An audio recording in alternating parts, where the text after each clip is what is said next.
बहुत समय पहले की बात है। किसी गांव में बाबूलाल नाम का एक पेंटर रहता था। वो बहुत ईमानदार था, किंतु बहुत गरीब होने के कारण वो घर घर जाकर पेंट का काम किया करता था। उसकी कमाई बहुत कम थी। बहुत मुश्किल से उसका घर चलता था। पूरा दिन परिश्रम करने के बाद भी वो सिर्फ 2 वक्त की रोटी ही जुटा पाता था। वो हमेशा चाहता था कि उसे कोई बड़ा काम मिले जिसे उसकी कमाई अच्छी हो, पर वो छोटी काम भी बड़े लगन और ईमानदारी से करता था। एक दिन गांव के जमींदार ने बुलाया और कहा, सुनो बाबूलाल, मैंने तुम्हें यहाँ एक बहुत जरूरी काम के लिए बुलाया है। क्या तुम वो काम करोगे? जी हजूर, जरूर करूँगा। बताइए क्या काम है? मैं चाहता हूँ तुम मेरे नाव पेंट करो और ये काम आज ही हो जाना चाहिए। जी हजूर, ये काम मैं आज ही कर दूंगा।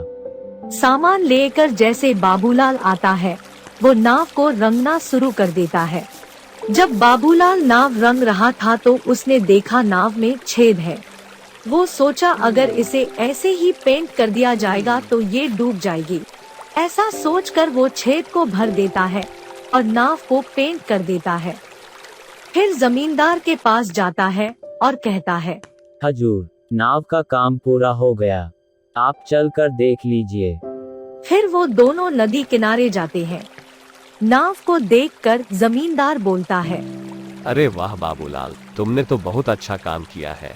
ऐसा करो, तुम कल सुबह आकर अपना पैसा ले जाना।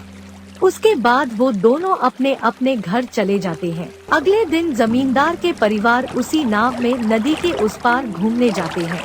शाम को जमींदार का नौकर रामू, जो उसकी नाव की देख रेख भी करता था, छुट्टी से वापस आता है और परिवार को घर पर ना देखकर जमींदार से परिवार वाले के बारे में पूछता है। जमींदार उसे सारी बात बताता है। जमींदार की बात सुनकर रामू चिंतन में पड़ जाता है। उसे चिंतित देखकर जमींदार पूछता है, क्या हुआ रामू, ये बात सुनकर तुम चिंतित क्यों हो गए? सरकार, लेकिन उस नाव में तो छेद था। रामू की बात सुनकर जमींदार भी चिंतित हो जाता है। तभी उसकी परिवार वाले पूरा दिन मौज मस्ती करके वापस आ जाते हैं। उन्हें सकुशल देखकर जमींदार चैन की सांस लेता है।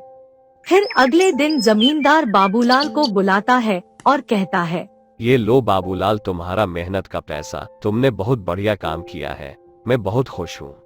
पैसे गिनने के बाद बाबूलाल हैरान हो जाता है, क्योंकि वो पैसे ज्यादा थे। वो जमींदार से कहता है, हजूर, आपने मुझे गलती से ज्यादा पैसे दे दिए हैं। नहीं बाबूलाल, ये मैंने तुम्हें गलती से नहीं दिए, ये तुम्हारी मेहनत का ही पैसा है, क्योंकि तुमने बहुत बड़ा काम किया है। तुमने इस नाव की छेद को भर दिया जिसके बारे में मुझे पता भी नहीं था। अगर तुम चाहते तो उसे ऐसे भी छोड़ सकते थे, पर तुमने ऐसा बिल्कुल नहीं किया, जिसके लिए मेरे परिवार सुरक्षित घर वापस आ गए हैं।